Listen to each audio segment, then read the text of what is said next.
تعصب نیست و خدا قسم برات میکنیم که تمیز رنگ و بو بر ما حرام است، که ما پرورد یک نوبهاریم. هیچ صفت خوب که مثل برادر واری با یک دیگه دست داده ایم، کشور خود آباد میکنیم، در هر جای بیغمی، آرامی، شب و روز، راه باز. یکی همینجا مشکلات است، خواهم دست اموخ ظالما و اشغالگر است که 20 سال همینجا مردم میکشت، و وقت با باروت و با بم و با طیاره میکشت، حالی میخواه که به گرسنگی بکشه.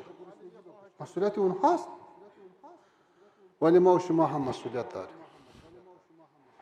مشکلاتی که هست از خداوند تمنا داریم که مشکلات ما و شما را حل بکنه، و ما و شما ان شاء الله با یک دیگه مثل که ثابت کردیم برادروار، خصوصا در وزارت امور خارجه الحمدلله هر چی کارمندانی که هست همینجا که مانده با اخلاص کار میکنه، ما از او راضی هستیم.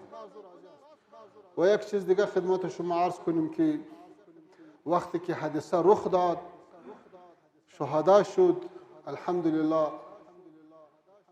حکومت و وزارت امور خارجه تانست که هم خدمت شهدا را بکنه و هم خدمت زخمیان را بکنه. با امو شب با همه زخمیان پرسان کردیم، به اونها کمک رساندیم، به خانواده های شهدا برادرها و رؤسا روان کردیم، کمک روان کردیم. و از او برادرها بسیار متشکریم که در خارج از کشور هست،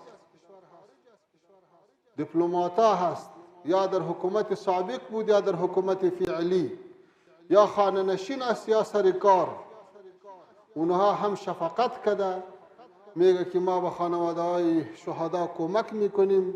هر کس که هر جای از سیاسی اختلاف داره یا نداره، از احساسشان ما تشکر میکنیم. چون که وقت نماز است، دیگه وقت تانا نمیگیریم. و آخر دعوانا الحمد لله رب العالمین.